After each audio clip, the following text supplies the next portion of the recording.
Administrator Bolden, as one of the most publicly recognized agencies in the federal government, NASA serves as an inspiration to many across the globe. For more than 50 years, NASA has pushed the boundaries of human knowledge through exploration and scientific discovery. The cutting-edge missions and projects historically undertaken by NASA are technologically challenging and risky. A true commitment of resources coupled with strong oversight is required for these efforts to stay on schedule and on budget. In spite of this, NASA's 2015 budget proposal is $186 million below the current enacted level and contains drastic inequities with respect to program oversight. This calls into question the administration's level of commitment to a forward-thinking, inspirational space program, I believe. For example, while the Space Launch System, SLS, is subject to strict and necessary oversight, severe budget cuts will ensure delays and unnecessary cost growth. At the same time, NASA has taken a hands-off approach with the commercial crew and cargo programs, choosing instead to commit seemingly unlimited federal resources with little to no transparency or accountability. Neither of these approaches, in my view, is acceptable. And while your statement depicts SLS as critical to NASA's exploration goals, the requested budget does not reflect that commitment. Instead, the budget request maintains a resource level that funds SLS and inserts unnecessary budgetary and schedule risk into the future of human exploration. For the first time in recent memory, NASA has a strategic plan for space exploration that will utilize one platform to meet the needs of multiple exploration missions well into the future. That platform is SLS. Historically, NASA has planned a single mission and set out to build a program around that mission. Not so with SLS. Once SLS is operational, NASA will be able to provide critical heavy lift capabilities to short, medium, and long-range missions. In short, SLS will provide NASA a versatile platform to conduct a variety of missions. SLS will allow NASA to break free of its decades-long tether to low Earth orbit. It will enable NASA to go to an asteroid and achieve the ultimate goal of sending humans to Mars. In addition, SLS will create significant opportunities for planetary robotic science missions and space-based astronomy. It is the vehicle that will make NASA's goals for exploration possible. None of this will be impossible if we shortchange this effort. My concerns about the budget are not focused solely on SLS.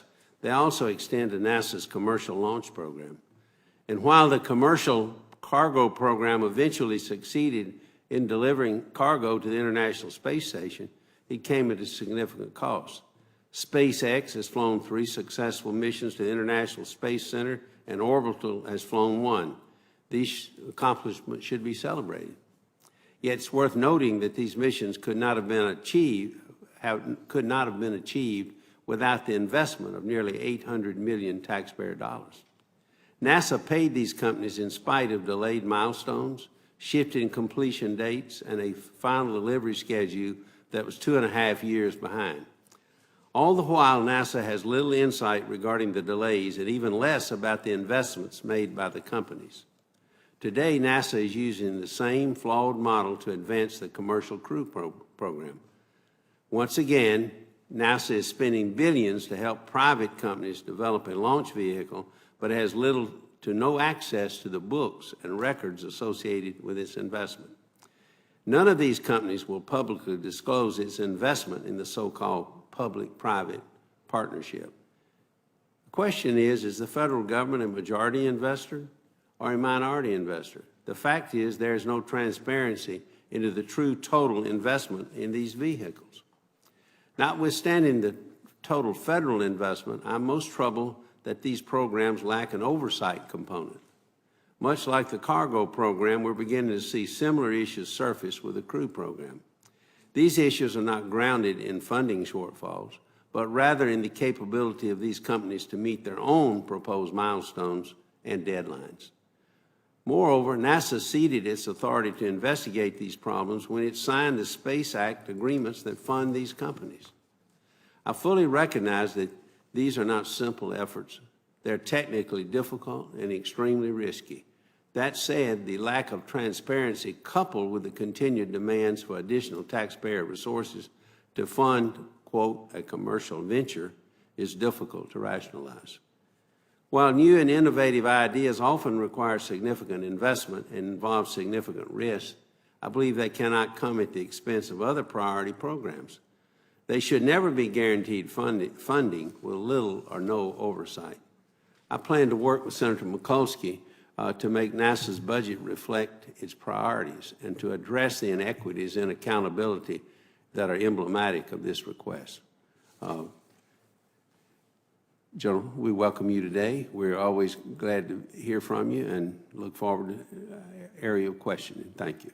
Senator, thank you very much. And I want to thank you and Madam Chairperson, Chairwoman Senator Mikulski, and all the members of this committee for the final FY14 appropriations. We are greatly indebted to the hard work that you and Senator Mikulski put into leading the team to come up with the final number. That budget is allowing us to make substantial progress on our shared priorities, and our fiscal year 2015 request builds on that appropriation. The President's $17.5 billion budget request affirms the bipartisan strategic exploration plan agreed to with the Congress back in 2010, and it keeps NASA on the steady path we've been following, a stepping stone approach to meet the President's challenge of sending humans to Mars in the 2030s. And you referred to that in your opening statement. And I would refer, you should have a copy of this in front of you, but I'm going to refer to this chart off and on over the course of my testimony today. But for the benefit of others who are here, this is essentially a pictorial of the roadmap when I refer to the stepping stone approach that we're using to get to Mars. And you've already commented on the critical importance of SLS on that, and we can talk about that as I go. The International Space Station remains our springboard to the exploration of deep space and Mars. Our commitment to extend the ISS until at least 2024 ensures we'll have this unique orbiting outpost for at least another decade. This means an expanded market for private space companies, more groundbreaking research and science discovery in microgravity, and opportunities to live, work, and learn in space over longer periods of time. Later this year, we will see Exploration Flight Test 1, or EFT-1 as we call it, of Orion. NASA's pressing forward with the development of the Space Launch System, or SLS, and Orion, preparing for an uncrewed mission of the two together in fiscal year 2018. The budget also supports the administration's commitment that NASA be a catalyst for the growth of a vibrant American commercial space industry.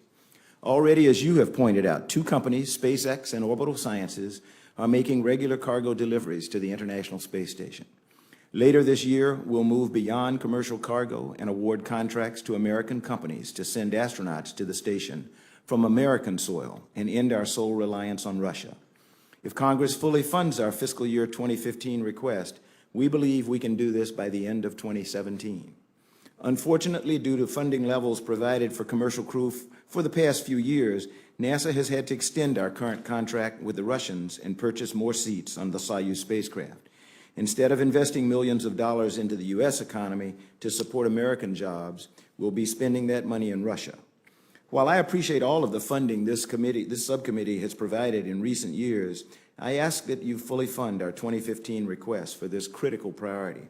Budgets really are about choices, and the choice here is between fully funding the request to bring space launches back to American soil or continuing to send millions to the Russians. It's really that simple. In addition to continuing ISS research, strengthening partnerships with commercial and international partners, and building the next generation heavy lift rocket and crew capsule to take our astronauts farther into space than ever before, our stepping stone approach includes a plan to robotically capture a small near-Earth asteroid and redirect it safely to a stable orbit in the Earth-Moon system, which we refer to as the proving ground on this chart, where astronauts can visit and explore it. Our asteroid redirect mission will help us deliver technologies, including solar electric propulsion, needed for future deep space missions to Mars. We also enhance detection and characterization of near-Earth objects and improve our understanding of asteroid threats to planet Earth. NASA's 2015 request continues support for science missions, heading toward destinations such as Mars, Jupiter, and Pluto. It enables NASA to continue making critical observations of Earth and developing applications to directly benefit our nation and the world. It maintains steady progress on the James Webb Space Telescope toward its 2018 launch. The budget request also supports missions currently in formulation, such as Europa, and a mission to achieve the science objectives of WFIRST as laid out in the Astrophysics Decadal Survey. Our aeronautics program will continue to focus on substantially reducing fuel consumption, emissions, and noise to help make the next generation air transportation system, or NextGen, a reality. All of NASA's investments help drive technology and innovation, spur economic activity, and create jobs. That's why the President's Opportunity Growth and Security Initiative, with congressional approval, will provide NASA nearly $900 million in additional funding in fiscal year 15 to focus on specific areas where we can advance our priorities. In summary, the fiscal year 2015 budget request advances NASA's strategic plan for the future. We'll continue building U.S. preeminence in science and technology, improve life on Earth, and protect our home planet while creating good jobs and strengthening the American economy. Senator Shelby, I really want to thank you again, you and Senator Mikulski, for the leadership that you've displayed with this subcommittee and for the very good funding that we received in the fiscal year 14 appropriations. I look forward to continuing to work with you and being able to be as happy about funding in the future. So I'll be happy to respond to any questions you may have now. Thank you. Thank you, Administrator Bolden. NASA's internal guidance requires that all major projects have a joint confidence level of 70%. I'm concerned that the budget request for SLS is a sign that NASA intends to advance a funding profile that supports a joint confidence level well below the 70% threshold. In fact, if SLS passed KDPC using $1.3 billion as the base funding level, which is the budget request, I believe it would result in a joint confidence level close to 50%, essentially a coin toss. Is there any justification, General Bolden, for advancing SLS with a funding profile that provides taxpayers a 50-50 chance that it will succeed on schedule and on budget? Senator, we've used joint confidence level as an indicator. It's sort of like probabilistic risk assessment. You called it a 50-50 chance. I'm comfortable with having SLS come in at less than a 70% joint confidence level because of the maturity of the system itself.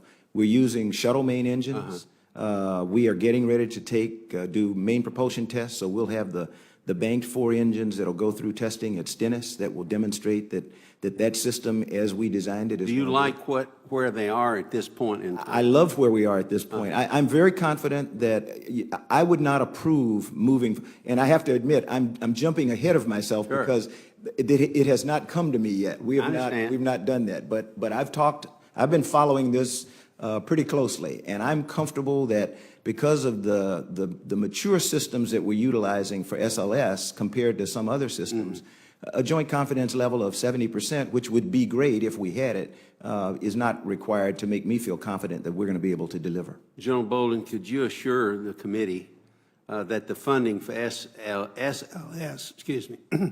will be consistent with joint confidence level required for all other major NASA projects? Senator, as I just said, if I understand your question correctly. Let me ask it again. Well, I think I understood, but I cannot you can't fund enough to get SLS to a 70% JCL, and I don't want you to do that. I'm not asking for that. That would be unrealistic. What about that? But my question, could you assure the committee that the funding level for SLS will be consistent? Yes, sir. Consistent Yes, sir. with the joint confidence level required for other major NASA projects?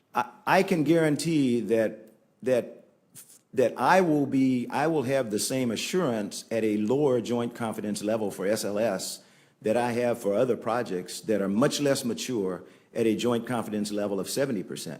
A 70% joint confidence level doesn't guarantee success, but it has demonstrated, mainly for science missions, because we've really been religious, if you want to call it that way, about adhering to the 70% joint confidence level.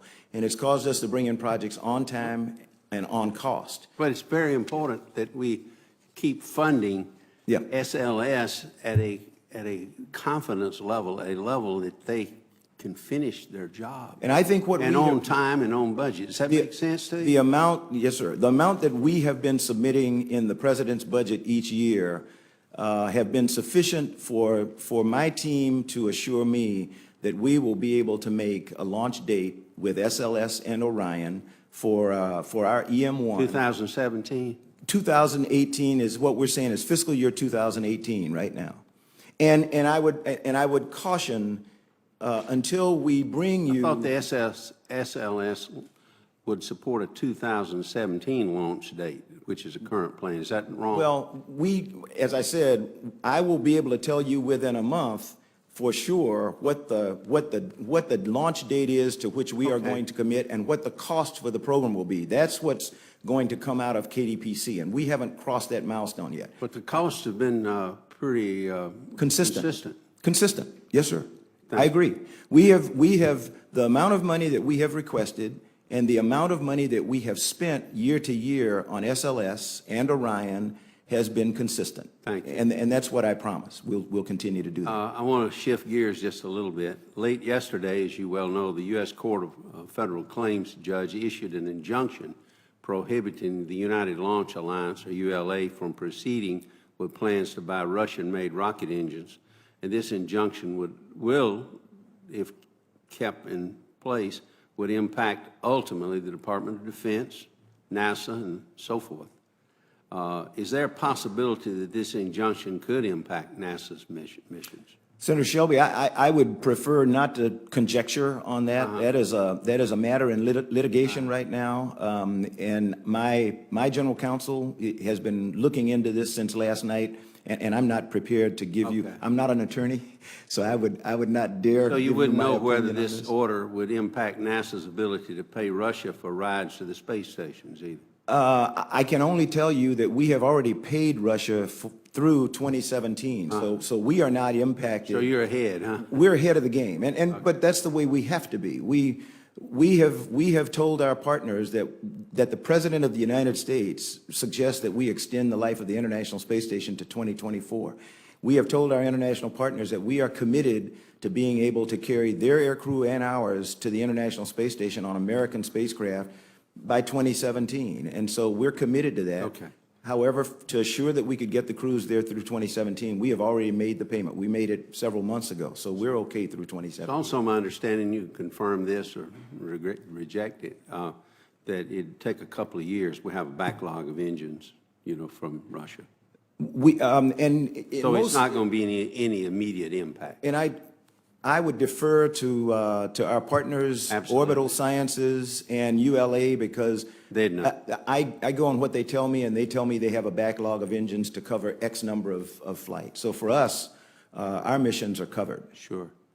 What changes would be required to alter mission payloads in the event down the road that the launch vehicle could not be used, and what is the estimated cost of those changes? Have you gotten that far yet? I will take that for the record. We hope we won't get that far. And somebody down in the bowels of my ship may be doing that, but I've not asked anybody to do that. We are optimistic. Okay. Because of our partnership with Roscosmos. It has been steady, it has been firm, and it remains that way. And I remain in contact with my counterpart, who is equally concerned that we maintain that partnership, so I'm comfortable.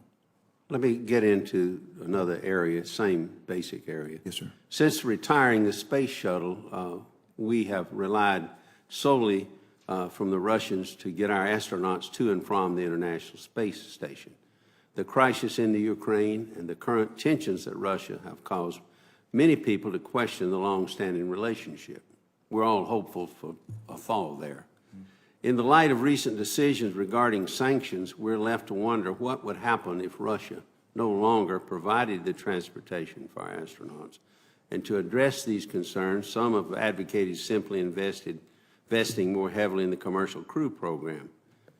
My question is this, General.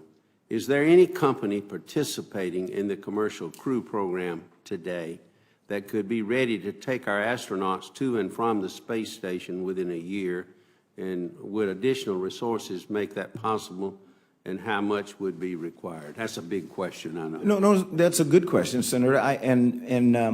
Although at least two of our in fact, all three of the competitors that I know about, because we are in blackout right now with the contract negotiations or selection, all of them have flights scheduled in 2015 of one type or another, whether they're crewed or uncrewed, and that's normal in a development program. But that does not mean, just because they fly, does not mean that they're ready to be human rated. So with additional funds, we can accelerate that schedule of their flying. But they have some technical challenges that we should not overlook. So I'm comfortable. We are sticking with the 2017 date that we'll have commercial crew available.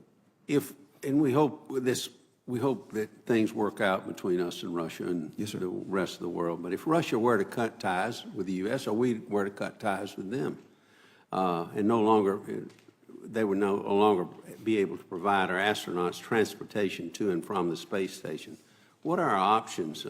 If we had astronauts at the space station, would they get home, or you think that's down the road? Senator, a point I think everyone should bear in mind is the partnership that runs the International Space Station is now a 15-year partnership that's pretty well-oiled, and it depends not just on Russia and the U.S., but the other three partners. And the way that we have set up the International Space Station, there is no, I don't want to say there is an indispensable team member, but the loss of any team member has an impact on the ability to operate the International Space Station. Should we or the Russians choose to pull out, the International Space Station as we know it no longer exists. The dominant member of the International Space Station team for day-to-day operations, navigation, crew activities, the science on board is the United States. So if we were to decide to pull out, one of the reasons that we request cooler heads prevail, if we were to pull out, then there is no more of the type of operations that go on the International Space Station today. But the fact remains, does it not, and correct me if I'm wrong, that we're dependent on the Russians for the transportation? Yes, sir. Today we are dependent on the Russians. And if for some reason, this is a contingency that we deal. Near future too, right? Yes, sir. I mean, but if something were to happen that caused us to have to evacuate the International Space Station, the contingency plan is we have two vehicles that are there, two Soyuz spacecraft. You think it would work, don't you? We would get the crews into the Soyuz spacecraft and we would come home. I hope everybody talks about the Russians stranding us.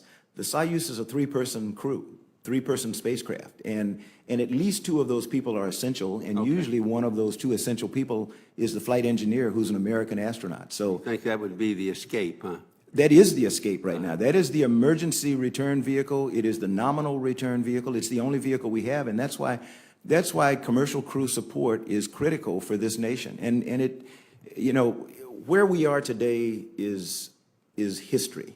And I don't even dwell on how we got here or anything else. I am looking to the future, and we're really focused on trying to make sure that we have American companies that are ready to fly our astronauts to the International Space Station and other low Earth orbit destinations that I think are coming by 2017. And we're on if the Congress funds to the President's requested level in 2015, we're on a good trajectory to get there. You mentioned the commercial crew, investment. And while the commercial cargo program has experienced, finally, successes, the process is littered with technical challenges, missed milestones, schedule delays, and even requests for additional resources. That's not unusual now. I'm glad you said that, Senator, because you know very well. Program participants continue to face challenges in meeting the number of contracted space station resupply missions. Yeah. NASA has chosen to use the same process and methodology to execute the commercial crew program. My questions are these. Given that the commercial cargo program was 2.5 years behind schedule and $200 million over budget, what assurance or what can you tell us here at the committee that the commercial crew program will not suffer the same fate? In other words, how are they doing?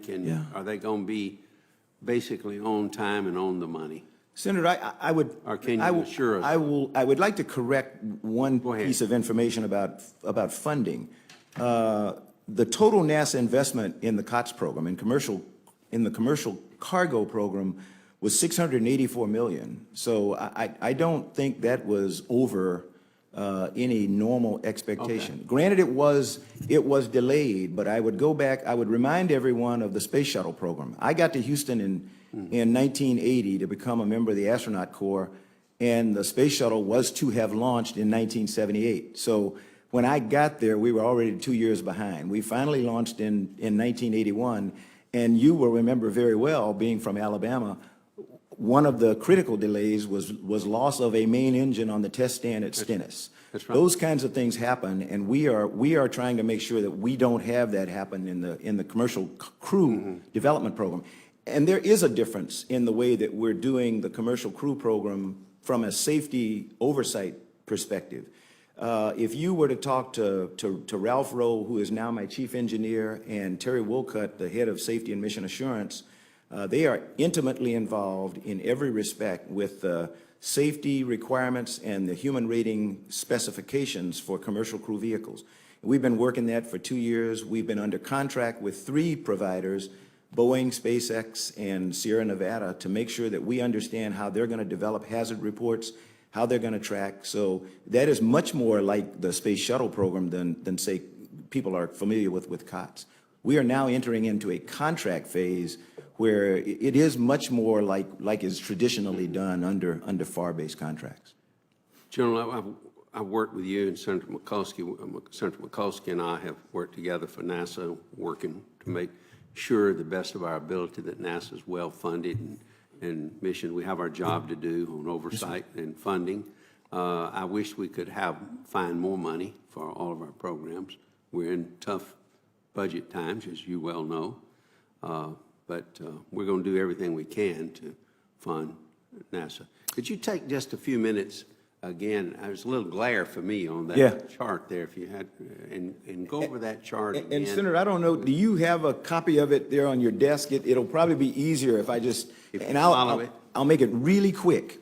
Don't make it too quick. It's very involved. We intended for it to be simple, and let me stipulate at the outset. But a lot of work went in this. A lot of work went into this, but you have some purists behind you there on the staff who are going to be critical of my artwork, and they're going to say, no, they would think you were a master. Go ahead. But although I show 4 SLS vehicles orbiting Mars, that is, I'm taking artistic license. The SLS only goes to low Earth orbit, and then it falls back to Earth.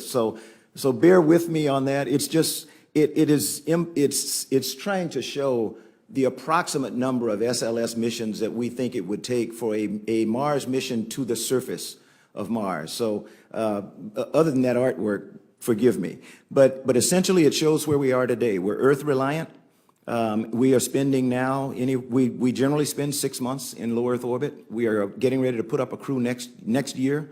Scott Kelly and his Russian counterpart, they'll be there for 12 months, so that'll expand the amount of time that we spend in low Earth orbit. We still use space station as our primary staging point to learn about human survival in a microgravity environment. Where we're moving is to the proving ground, and this is what is new and what people sometimes have a difficult time with. We need to get away from low Earth orbit so that we can learn how to operate our spacecraft. We don't know how to fly out there. What'll take you out of lower orbit? SLS. That's why, now I do have, you see SLS here quite a bit. Now, and I will tell you what is critical, because I want to try to present a complete picture. We are not leaving the Earth-reliant arena ever.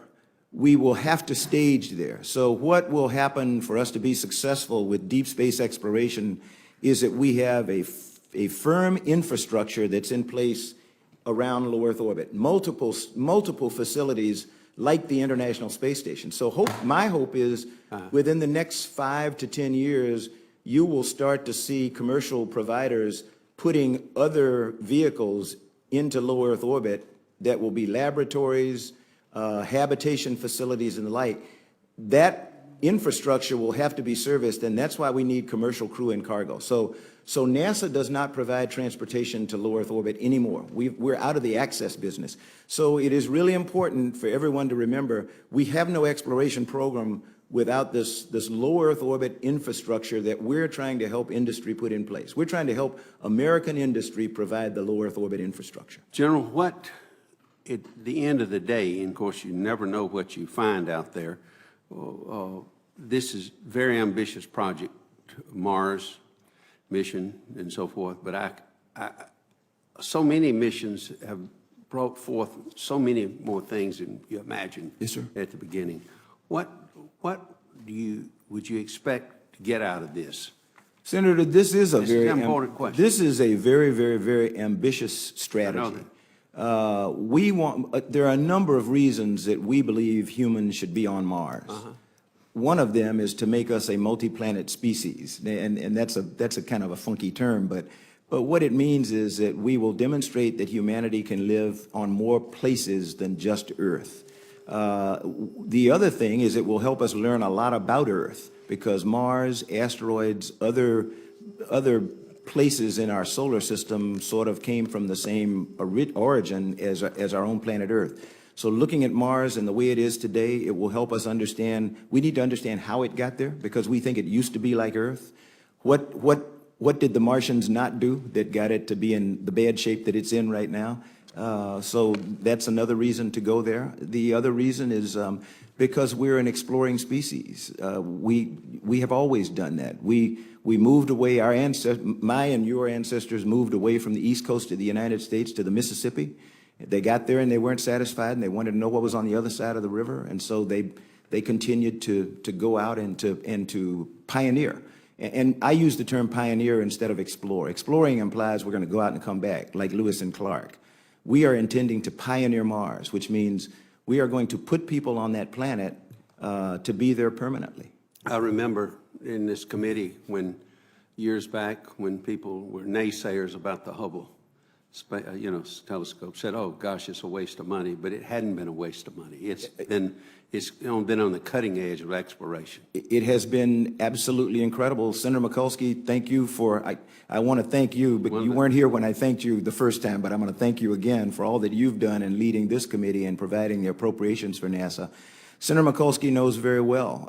It was because of her that we were able to fly the final Hubble servicing mission, STS-125, when the decision had been made at my level that we should try to do a robotic mission, and that was demonstrated to be not the right way to do it. And Hubble today is an absolutely incredible facility that is fully functioning, and we intend to have the James Webb Space Telescope that we launch in 2018 that will be the successor of Hubble, and we're in formulation right now to build a mission that some people refer to as WFIRST, but it will satisfy the science requirements of WFIRST as laid out by the Decadal Survey. So it's a progressive understanding of our I think so too. Our universe.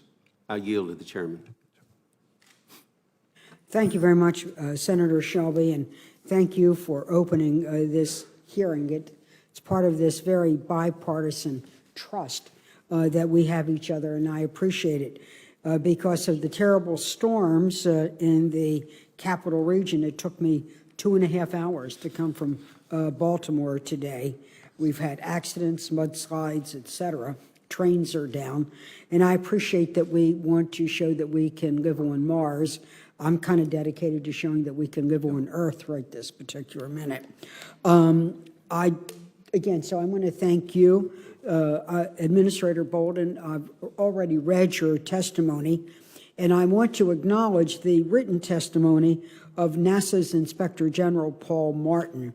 We had hoped today to be able to have his actual oral testimony, but because of the pending votes, we wanted to move as expeditiously as possible. Inspector General Martin has identified 9 top management performances and challenges facing NASA, all of which this committee strongly believes that it needs to address. In the interest of time, I'm going to ask unanimous consent that my full opening statement be included in the record and that we move to the process. I'm going to move right to my points and my questions. First of all, we want to say good morning to you, Administrator Bolden. I'm sorry I couldn't be here earlier, that we couldn't have had coffee together, and so on. And we appreciate your continual service to our country. And we also, as I said, want to thank the Inspector General. Also, I know Senator Shelby and I really want to thank the men and women who work at NASA and the men and women who make up so we want to thank the men and women who are the civil servants at NASA, and we want to thank also the contractors who do so much of the important work. They've been under so many stresses. I mean, doing space and aeronautics in and of itself is challenging technology, challenging environments. You know, it's not just like a movie called Gravity, which was mesmerizing, where it had a happy ending. And we also, because they faced everything from sequester to slam down, shutdown. It's been a rough road. Yes, ma'am. So we really want to thank them for their continual dedication. There are many issues discussed, one of which is the aging workforce at NASA, impending retirements, the recruitment and retention of others, but let's get right to the appropriations. First of all, I was deeply troubled to receive the President's budget.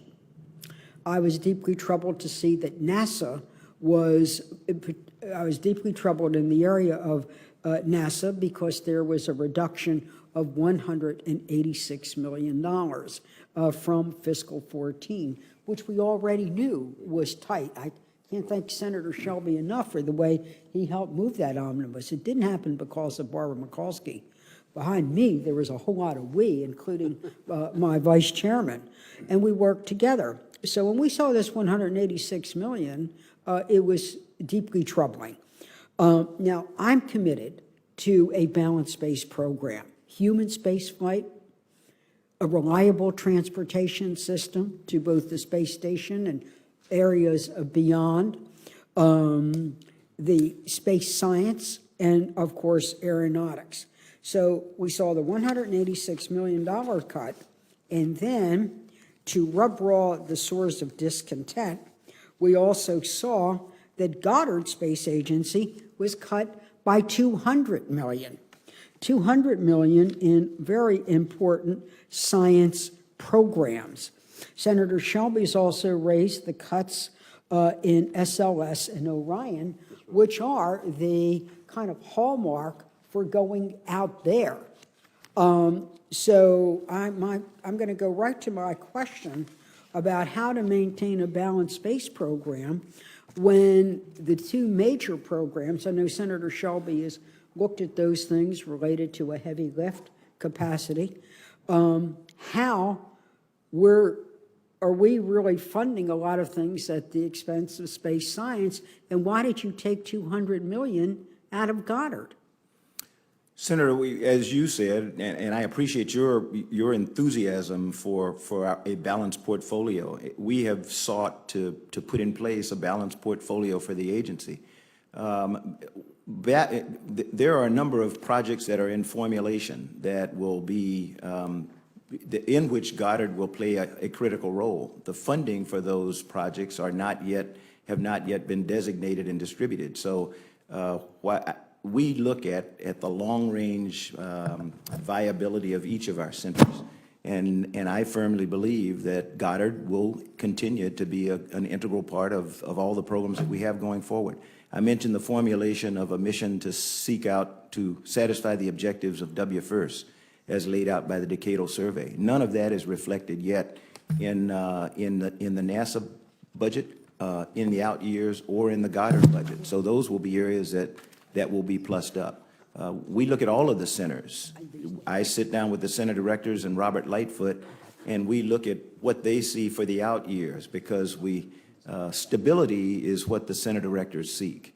And stability in funding is something that you have said is a goal of yours, and I applaud you for that, because nothing will be as critical as stability in funding in the out years for our planning and for centers to feel that that they know where the future is, and the instability in funding has been the thing that has us where we are right now. I understand the stability and funding issue. It's not only I, but it's Senator Shelby and I must say our mutual leadership. So that's why we work with Senator Murray and Senator Sessions to pass a budget that canceled sequester. It was a tough swallow. I would have wanted to do more in some areas, less in others, my colleague, but that's to be debated. So you want to talk about future missions and decadal, and gee, Goddard's going to have a future, but it has a future now, and it's bread and butter issues. The two bread and butter issues in telescopes are keeping Hubble on track to continue to be the greatest telescope since the Galileo, and the James Webb. So with James Webb, we know that there's been a decrease of 13 million. I don't dispute that, but the margins are very thin and they're at the high-risk area. I've been out there, you've been there together, we've seen some of this, it's very exciting. Hubble, in the meantime, continues to fly and continue to dazzle and continue to write the science books and continue to make Nobel Prize winners. So at the same time, Hubble has been cut $23 million. And now I know some might say that's an accounting adjustment and we're going to fix it in 2016. I don't know what 2016 is going to be. I know what 2015 is going to be. So this is where we need to do. So I don't want to talk about future missions. I'm going to talk about now. I'm going to talk about earth science, heliophysics, planetary science. I don't want science to fund, to be a bank account for other projects that might or might not happen in the future. Senator, I promised when I became the NASA administrator that we were not going to use science as a bank for any other programs in the agency, and I think we've done that. We have not moved, and I refuse to move any funds out of science into another program area. What we're looking for is a balanced portfolio in the science, inside the Science Mission Directorate. And as I said, the missions in formulation, that when Chris Scalise talks about the future, which is exactly what he's saying, when he looks at the out years, he doesn't see funds for W First, or he doesn't see funds for PACE. I don't want to and we're working to put that here. There. So, but Earth Science is $56 million below fiscal 14, and fiscal 14 was already tough. Senator, we're finding that we have efficiencies in the way that we fly Earth Science missions. For the first time ever, we have 2 Earth Science missions that are going to the International Space Station this year. They are significantly less cost to the taxpayer.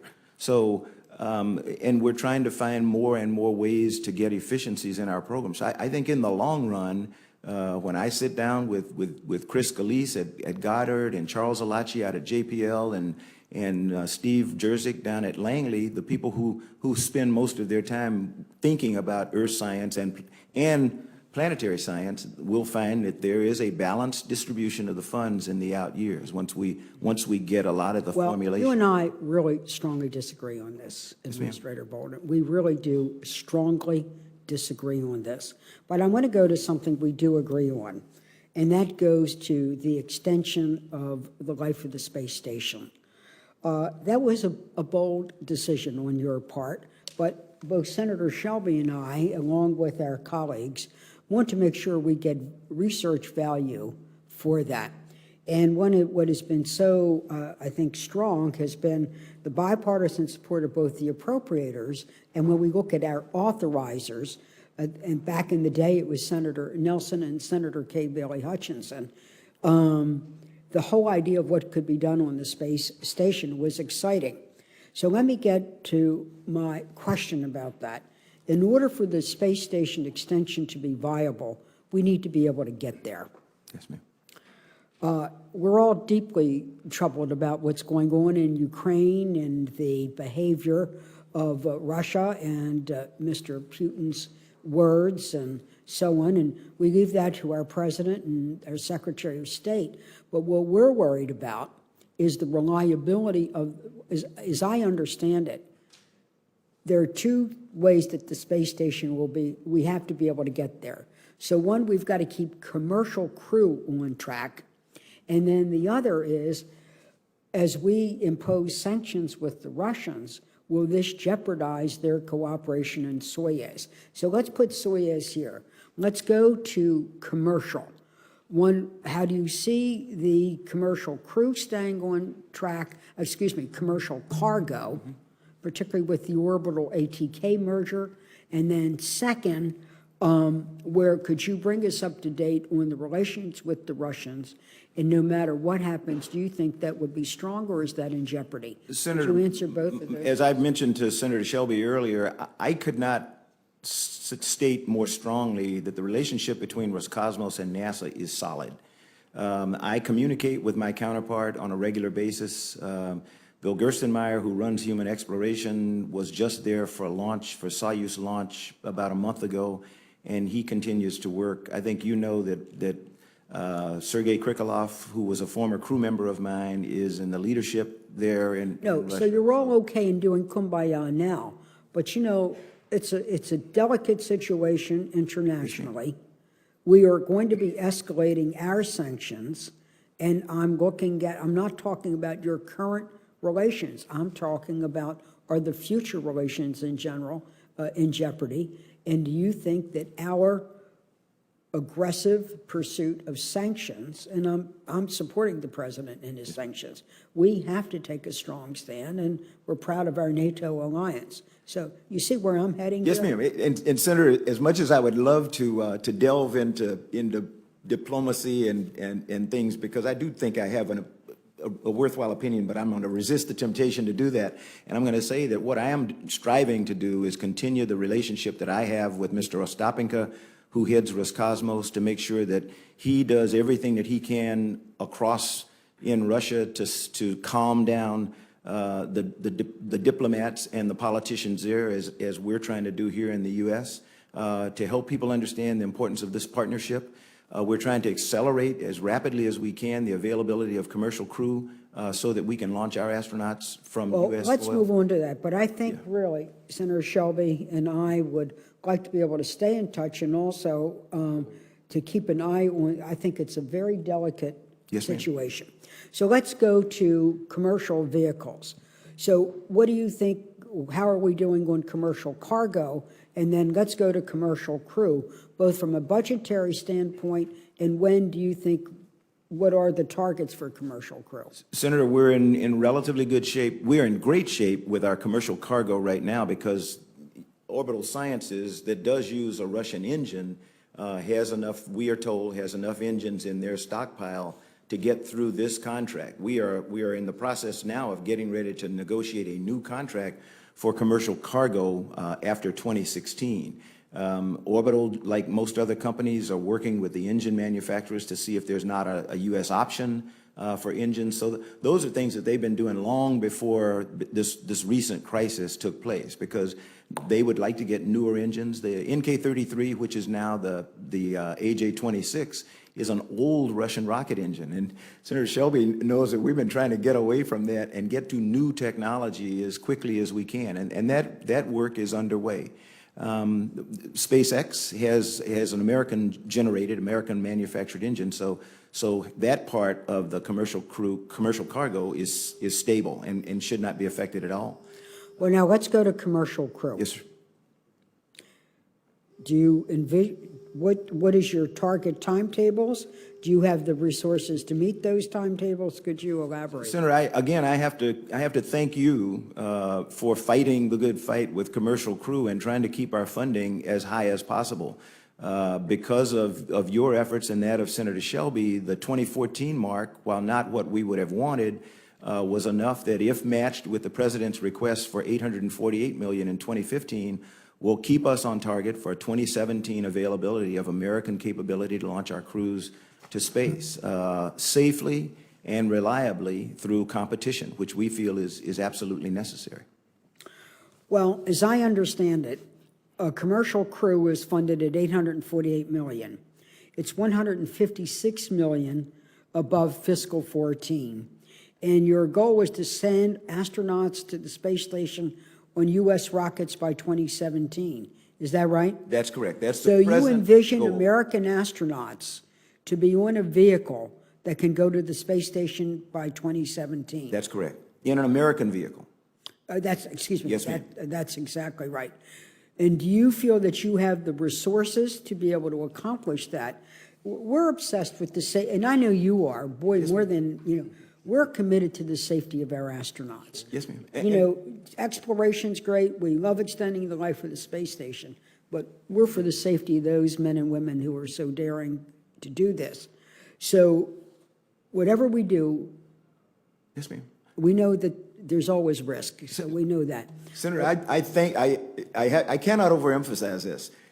As long as you continue to fight as you have been doing, you and Senator Shelby, on the importance of commercial crew, if we can get the president's request funded at $848 million, based on having the 696 that we have this year in 2014, we should be on target for an American capability in 2017. Senator Shelby and I were talking earlier, is it possible to accelerate that? With more funds, it is possible to accelerate that, but we are sticking with a 2017 crew launch availability. Including all the It can't come human earlier. ratings and. That's all the human ratings, and that, Right. So some of the now, carriers. when will, and then it says that but if we fund it at fiscal 15, this will maintain the competition of two providers. Do you intend to shrink that, or do you intend, right now there are more than two providers. I will, if you will allow me, I will stay away from saying how many they're going to be, because I don't know how many we're going to select. But what I want to assure you is, no matter how many providers we select, the vehicle will be safe. It will meet our requirements in every regard, and it will be available in 2017. So that is what I can promise this committee, and that's what's important to us right now. Senator Shelby, I don't did you have want to any ask? other questions. Did you have any, have no, one did, more observation. oh, well, before we do, I didn't know, because I know you've been very interested in this commercial crew. We got into it a little earlier, and I appreciate you continuing that vein of questioning. Well, and we could talk about our telescopes, but I understand that they're on track, but for the James Webb, this is a very difficult time. I want to go to another issue that's of keen interest, again, on both sides of the aisle, which is cybersecurity at NASA. As I understand it, NASA's got some pretty big challenges, and this has been identified by you. It's also been identified by the Inspector General. The Inspector General talks about inadequate tools for real-time monitoring, a high amount of unprotected network access point, uncoordinated adoption of cloud computing, failure to use best practices in managing IT vulnerability. Do you want to comment on the IG's rather stern assessment of the cybersecurity situation? Senator, I will say, as I did with Congressman Wolf in an earlier hearing, we recognize long before anyone else, I recognized the first day I became the NASA administrator that we had a big hill to climb in terms of IT security, how we run our IT program, cybersecurity, because we are among the largest areas threatened in the federal government. We have made a number of actions. Now we have worked with NAPA to do a study of our foreign national management access, or foreign national access management. That study also included cybersecurity, IT security. It identified 27 recommendations that they gave to us. I accepted every single one of those 27 actions, and we have prioritized them in coordination with NAPA in what we think are critical areas of importance. So we go down on a risk basis. We are already working on the top 6. They are funded with internal NASA funds that we already have available. When we get ready to submit the 2016 budget request, we will have a pretty good idea of how much additional funds we need to put into IT security and cybersecurity. We're going to have to put additional people on it. We're advertising right now for a manager for a foreign national access management program. Who's in charge of this? I am. I am ultimately in charge, but my chief information officer. My chief information officer is Larry Sweet from. I brought him up from the Johnson Space Center. He was the chief information officer there. He was competitively selected. But so are they? Is Mr. Sweet? Is that real? In other words, have you put into place a management structure to oversee the cyber structure? We have. Because it's very uneven and goosey-goosey. You know, we're worried about protecting .mil. Okay. I think .gov is very whifty. And then, of course, there's the challenges to .com that we see in the marketplace every day. But I can't control .com, but we can do with something about .gov. So we really need kind of the edge of the chair on this. Yeah. Senator, when you talk about leadership, there are three people, three belly buttons that I push. Joe Mahaley heads our operational security branch. Robert Lightfoot, who is the associate administrator, has overall oversight for this. Senator Shelby knows him very well from his time at the Marshall Space Flight Center. And then Larry Sweet. So between the three of them, those are the three that I go to who can answer any questions that may come up about our approach and our plan in the out years for shoring up our cybersecurity, our IT infrastructure. One of the basic problems we had was governance. There was no centralized governance for IT. The chief information officer for the agency didn't control anybody except people at NASA headquarters. That's unsatisfactory. You've been the administrator for 5 years. And we now have, just as public relations or public communications, legislative affairs, information, IT, that all comes to headquarters for coordination. We don't order people what to do. We don't control the funds at the center level, but we coordinate it such that funds are spent in. Well, I appreciate the progress you've made. You've had the job for 5 years. Yes, ma'am. This is not a new problem. No, ma'am, not by any stretch of the Cyber has imagination. been an ongoing problem, and we hope that there continues to be a sense of urgency.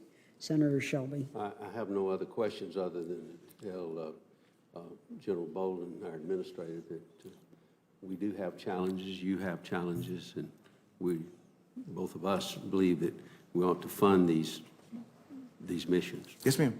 Yes, sir. If I go back to cybersecurity, we have now, because of Larry Sweet, Robert Lightfoot, and Joe Mahaley, we now have dates assigned when we expect that we will answer the mail, when we will have actions complete. Some of those dates, unfortunately, because of budget limitations, are not next year. They may be 2016 or 2017, but we have a plan to get there. And as I said, it is a risk-based plan. The things that leave us most vulnerable, we're trying to take care of right now, so that we're shoring up. We're sticking our finger in the dike while we have somebody behind us building another better dike. But we're using a risk-based method for putting money against the problems that we have. Well, we agree, I think, all of us, on the goals of NASA. We are troubled over this continually shrinking resources. Remember, we are given a cap on discretionary spending. Yes, ma'am. And there are also firewalls. We note that the NASA's highest funding level was in 2010 when it was $18.7 billion. That's roughly about $1 billion less now. So we're not on an upswing here. And there is not new money on the horizon. So I think we have to be candid about that. We are looking at this in a very strong way. We are committed on a bipartisan basis to a balanced space program. And we have big challenges ahead, and we need to cooperate with you. And we do appreciate your longstanding service, both in other capacities serving the nation and now. But though we agree on the goals, I'm not so sure we agree on some of these priorities in here. So we've taken your testimony, and we found it very informative. Again, I really apologize for being late. I'd hoped to be here earlier. And thank you, Senator Shelby. And so we need to have ongoing conversations. We hope that within the next week, between now and next Thursday, that we will have our allocations ready, and that we will begin to do our markups. And it would be our goal to have CJS through the full committee before the 4th of July break. So that's our goal. That's our timetable. And because of the strong bipartisan support, which and strong, tell it like it is, from Senator Shelby, I think we'll get it. So thank you very much, and we'll be in touch with you and your staff. Senator, This committee stands in recess, subject to the call of the chair. thank you. Thank you.